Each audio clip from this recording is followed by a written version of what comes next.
धडा आलेला आहे त्याचं नाव काय आहे? मेरा विद्रोह. काय आहे त्याचं नाव? मेरा विद्रोह. आणि हा धडाचा हा पहिला सीझन आहे. तर चला बघून घ्या या धडामध्ये आपण काय पाहणार किंवा काय करणार आहे. तर चला बघून घ्या.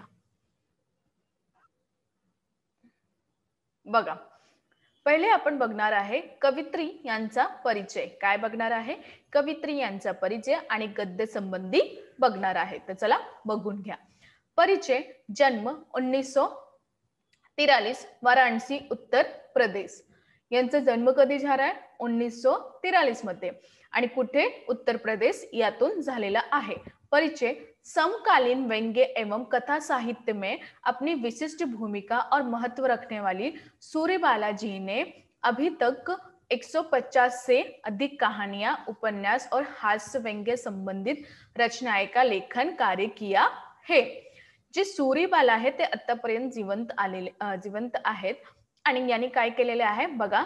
त्यांची समकालीन व्यंग्य एवं कथा साहित्य, आपली विशिष्ट भूमिका आणि महत्व रखणारी सूर्यबालाजी यांनी 1 ते 50 किती? 1 ते 50 अधिक कहानियां, उपन्यास आणि हास्य व्यंग्य संबंधित रचनाएं यांचा लेखन कार्य केलेले आहेत. आपको प्रियदर्शनी पुरस्कार, घनश्यामदास सराफ पुरस्कार, व्यंग्यश्री आदि अनेक पुरस्कार सम्मान प्राप्त हुए हैं. आणि यांना सम्मान प्राप्त झालेले आहे. कोणकोणता सम्मान? तर नीटप्रमाणे ऐकून घ्या. पुन्हा बघा, त्यांना प्रियदर्शनी पुरस्कार आणि घनश्यामदास सराफ पुरस्कार आणि व्यंग्यश्री आदी अनेक पुरस्कार भेटलेले आहे, सम्मान प्राप्त झालेले आहे. यांची प्रमुख कृत्या बघा. मेरी संधी पत्र, अग्निपाखी, यामिनी कथा, 21 कहानियां आदि यांची हा प्रमुख कृतिया आहेत. तर चला आता आपण बघणार यांचा गद्य संबंधी. प्रस्तुत कहानी में सूर्यबाला जी ने बाल मन की लालसाओं के पिता की महत्वाकांक्षाओं एवं अपेक्षाओं का मनोवैज्ञानिक विश्लेषण प्रस्तुत किया है. याबद्दल किंवा या कहाणीबद्दल सूर्यबाला यांनी बालमन, त्यांची लालसा आणि त्यांची वडीलची महत्वाकांक्षा, काय वडील यांची महत्वाकांक्षा एवं अपेक्षा यातून मनोवैज्ञानिकतून विश्लेषण प्रस्तुत केलेले आहेत. या पाठातून किंवा या धड्यातून तन्ने आपने बताया है कि किस तरह पिता की आकांक्षाओं से दबाकर बालक बालिकाओं की लालसाएं दम तोड़ देती हैं. काय सांगितलेलं आहे नीटप्रमाणे ऐकून घ्या. या धड्यात त्यांनी सांगितलेले आहे की कोणत्याही प्रकारातून किंवा कोणती प्रकारातून पिता म्हणजे वडील यांची जी आकांक्षा आहे ते दबून बालक किंवा बालिका आहे म्हणजे मुलगा किंवा मुलगी त्यांची लालसाय दम तोडून जाणार आहे. परिणाम स्वरूप बच्चे विद्रोही बन जाते हैं. बच्चे म्हणजे मुलं काय होऊन जाते? विद्रोही होऊन जात आहे. और जब तक उन्हें समझ आती है आणि ज्यापर्यंत त्यांना समजून आपण घेणार आहे किंवा बोलणार आहे तब तक काफी देर हो चुकी होती है. त्यांचा वेळ त्याच बद्दल खूपच देर होऊन जात आहे. आता हमें इन स्थितियों से बचना चाहिए. आता आपल्याला हा सगळं परिस्थिती किंवा स्थितीतून आपल्याला बदलायचा आहे किंवा त्यांचा बचाव करायचा आहे असं त्यांनी सांगितलेले आहे. कळलं की नाही? लवकरच लवकर सांगा. नाही कळाले आहे तर मी पुन्हा सांगणार आहे. कळलं? छान. तर चला अजून बघून घ्या.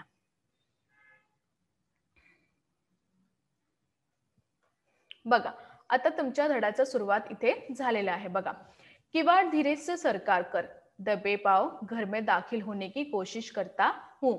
इथे मुलगा काय सांगत आहे किंवा मुलगा काय सांगत आहे?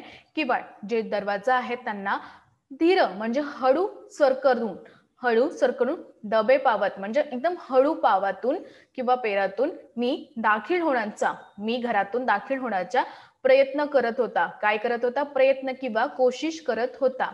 पर कोने में बैठे पिताजी की निगाह मुझे दबोच लेती. परंतु तिथे कोपरेवर बसून माझे जे वडील आहे त्यांची नजर किंवा त्यांची दृष्टी मला दबोचून जाणार आहे किंवा मी त्यांच्या नजरातून पडलेला आहेत. किधर गए थे? आणि त्यांचा प्रश्न कुठे गेलेला होता? लॉन्ड्री में कपडे देने के लिए. कुठे? लॉन्ड्री मध्ये आपल्याला आपला कपडा द्यायच्यासाठी. तुम्हारे कपडे क्या रोज लॉन्ड्री में धुलते हैं आणि त्याबद्दल त्यांच्या वडीलने त्यांच्या पुन्हा प्रश्न विचारलेले आहे की तुमचे जे कपडे आहेत, तुमचे जे कापडे आहेत ते पुन्हा म्हणजे रोज रोज लॉन्ड्री मध्ये धुलत आहेत का असं त्यांनी सांगितलेले आहे. रोज कब जाते हैं आणि त्याबद्दल त्यांचा मुलगा पुन्हा त्यांना बोलत आहे की मी रोज कुठे जात आहे असं त्यांचा चाललेला होता.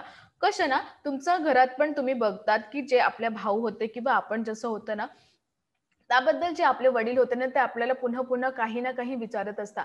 त्यांचं असं नाही की तुम्हाला दुःखी करायचा, परंतु तुमच्या जीवनात हा जे वेळ आहे ना ते अभ्यास करायचा आहे. त्याबद्दल त्यांना खूपच जास्त असं होते की आपण आपल्या मुलगाला समजू शकतो असं. बघा इथे बकवास मत करो दिन भर सडकों पर मटर गस्ती करते फिरते हो आणि त्याबद्दल त्यांचं वडीलच्या पुन्हा सांगत होते की तू किती बकवास करत आहे, बकवास नको कर आणि तू दिवसभर कुठं सडकातून मटर गस्ती करत होतो म्हणजे बातमी आपल्या मित्राजवळ बसून बातमी करतो, तिथेही बसतो असा करत होतो. अपने कपडे खुद नहीं धो सकते आणि तुमचं जे कपडे आहे ते तू स्वतः नाही धुवू शकतो का, लॉन्ड्री मध्ये देत आहे असं त्यांनी सांगितले. आणि हूं मैं गुनगुनाता हुआ ठीक सा अंदर जाता हूं आणि जो मुलगा आहे ते काहीही सांगत नाही आहे. असं बोलून ते कुठे जात आहे, आपला खोडीतून जात आहे. मन तो करता है कि उन पर जवाबों के तीर चलाऊं पर जानता हूं परिणाम वही होगा आणि मुलगा काय सांगत आहे, मला असं वाटत आहे किंवा माझ्या मनात असं होतं की मी पण त्यांना जबाब देऊ, परंतु काय होणार तेच होणार. काय त्यांचा परिणाम काय होणार तेच होणार. बघा उनका दहाड़ना गरजना मेरा कई घंटों के लिए घर से गायब हो जाना. काय होणार ते बोलणार, मी बोलणार आणि त्यांचं खूपच जोरात जोरात ओरडणार आणि माझा कई वेळातून मी घरातून बाहेर राहणार आहे किंवा घरातून बाहेर गायब होऊन जाणार आहे. कारण की आमच्या जे एकमेकाशी बातमी होणार किंवा मतभेद होणार त्याबद्दल मी काय करणार ते ओरडणार माझ्याशी आणि त्याच क्रोधातून मी घरातून बाहेर होणार आहे, खूपच वेळातून घरातून बाहेर होणार आहे. कळलं की नाही? हो. जाना और हफ्तों में हम पिता पिता पुत्र का एक दूसरे की नजरों से बचना आणि मी घरातून गायब होणार आणि त्याबद्दल हफ्ता म्हणजे एक आठवड्यातून माझं वडील आणि मी म्हणजे वडील आणि मुलगा एक दुसऱ्यातून एक नजरातून बचना म्हणजे आपल्याला बचाव करायचा आहे असा प्रयत्न करत. सामना पडने पर ठिठाई से गुजर जाना आणि जब एकमेकाशी आम्ही समोर आहे तर त्यापर्यंत आपण काही बोलणार नाही आणि कुठे कुठे फिरत आहे. माँ का रोना धोना और पूर्व कर्मों को दोष देते हुए लगातार बेसुरते चलाना आणि त्याबद्दल माझी जी आई आहे त्यांचा रोना म्हणजे त्यांचं रडणार जाणार आहे आणि पुन्हा ते पूर्ण कर्माचा दोष देऊन मला लगातार विसरून जाणार आहे असा होणार आहे. बघा ठीक ठाक याद नहीं आता की ये सिलसिला कब से और कैसे सुरू हुआ. इथे काय म्हणाले, मला असं आठवण नाही की हा जे सिलसिला चाललेला आहे ते कधी आणि कुठून त्यांची सुरुवात झालेली आहे. मैंने तो अपने आप को जब से जाना ऐसा ही विद्रोही उद्दंड और ढीठ आणि मुलगा काय सांगत आहे की ज्यापर्यंत मी मला स्वतःला जाणार आहे किंवा मला माहित पडणार आहे की मी कसं आहे, ज्यापर्यंत मी विद्रोही उद्दट आणि ढीठ असंही आहे. बचपन मेरे लिए बिल्कुल एक सहज से प्याले जैसा ही था आणि माझा जे बचपन आहे त्या फक्त कसं होता, शहदचा प्याल्यासारखं होता. जिसे होठों से लगाते ही पिता की महत्वाकांक्षा का जहर उस प्याले में घुल गया था आणि ज्यांना मी होटावून मी लावून त्यांची पिताची म्हणजे वडीलची जी महत्वाकांक्षा आहे ते एका विषामध्ये प्याल्यातून घुलून जात आहे असं त्यांनी सांगितलेले आहे. अभी भी वो दिन याद आता है, आता पण मला हे दिन आठवण आहेत असं त्यांनी सांगितलेले आहे. बघा जब माने बाल सवारे किताबों का नया बैग मेरे कंधे पर लटका, जेव्हा माझी आईने माझा केश सवारले आणि पुस्तकचा हा बेग माझा कंधावर टांगलेला होता. मुझे पिताजी के साथ सायकल पे बिठाकर स्कूल भेजा था. मला माझे वडील यांच्यासाठी किंवा यांच्या सोबत सायकलवर बसून मला विद्यालयाला भेजणार होता किंवा भेजत होते. पिताजी की तमाम दौड़ धूप कर मुझे कॉन्वेंट में दाखिल कर पाने में सफल हो गए थे आणि जे माझे वडील आहेत त्यांचं खूपच परिश्रम झालेला होता. ते उन्हामध्ये जाऊन पुन्हा जाऊन माझ्या कुठे कॉन्व्हेंट स्कूल म्हणजे अंग्रेजी स्कूलातून कॉन्व्हेंट स्कूल म्हणतात.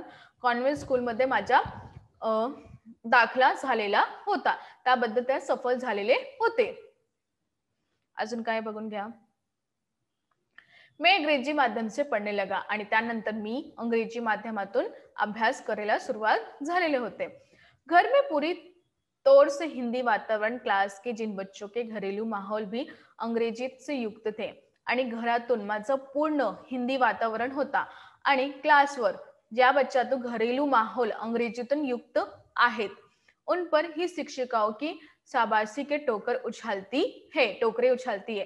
आणि इथे काय सांगितलं आहे की ज्यांना विद्यालयातून ज्यांना अंग्रेजी जास्त येत होता यांच्या मुलगाच्या हे बातमी आहे. ज्यांना विद्यालयातून मुलांना जास्त अंग्रेजी येतात त्याबद्दलही शिक्षकाचं ध्यान त्याच्यावर होत आहे. परंतु हा गलत आहे, कारण की शिक्षकासाठी सर्व जे विद्यार्थी आहे ना ते एकच आहे.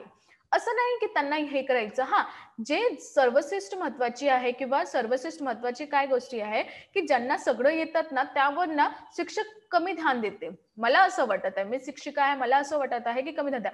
असं नाही, त्यांच्यावर असं आहे की त्यांच्या सगळं मुलं एकसारखं आहे. असं नाही की ते जास्त आहे की त्यांनावर जास्त ध्यान द्यायचं, ते नाही आहे ते त्यांना, असं काहीही नाही आहे.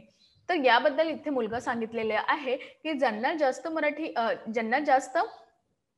जास्त अंग्रेजी येत होता त्याबद्दलही त्यांचं ध्यान तिथे होते. छोटी उम्र में ही धाराप्रवाह अंग्रेजी बोलते हैं. छोट्याही वयात त्यांनी खूपच धाराप्रवाह म्हणजे खूपच चांगली अंग्रेजी बोलत आहे. कक्षा में उन्हीं लड़कों का दबदबा रहता है. कक्षातून म्हणजे विद्यालयातून त्याची मुलाचं दबदबा होते असं त्यांना वाटत होते. माँ मुझे अच्छी तरह पढ़ा सकती थी पर अंग्रेजी माध्यम होने की वजह से लाचार थी. माझी आई मला खूपच चांगल्या प्रमाणे मला अभ्यास करू शकतं, परंतु अंग्रेजी माध्यमातून ते नाही अभ्यास करत होते, त्यासाठीही ते खूपच लाचार होती. आता सारी मेहनत पिताजी करते. आता सगळं जे मेहनत आहे ते कोण करत होता? माझे पिताजी ही करत होता. मेरी इच्छा नहीं रहती उनसे पढ़ने की आणि माझी काहीही इच्छा नाही होते त्यांच्याशी बसून मी अभ्यास करू असं त्यांनी सांगितलेले आहे. मगर माँ की बात नहीं टाल सकता था, परंतु मी माझ्या आईची बातमी नाही टाळू शकतो असं त्यांनी सांगितलेले आहे की यापर्यंत मी माझी आईची कोणताही बातमी नाही टाळू शकतो. ऑफिस से आने के साथ ही सारी किताब कॉपियां सहित मुझे. जेव्हा माझे वडील ऑफिसातून घरी येतात होते त्याबद्दलही माझे सगळं पुस्तक वही सगळं घेऊन मला घेरकर पढ़ना शुरू कर देते. मला घेरातून पढ़ून अभ्यास करायचा सुरुवात करते. शायद उनकी मेहनत के ही बल पर मैं 8वीं कक्षा तक पहुंच पाया आणि त्यांच्या मेहनत बद्दल ही मी इथे 8वीं कक्षाला पोहोचलेला आहे असं त्यांनी सांगितलेले आहे.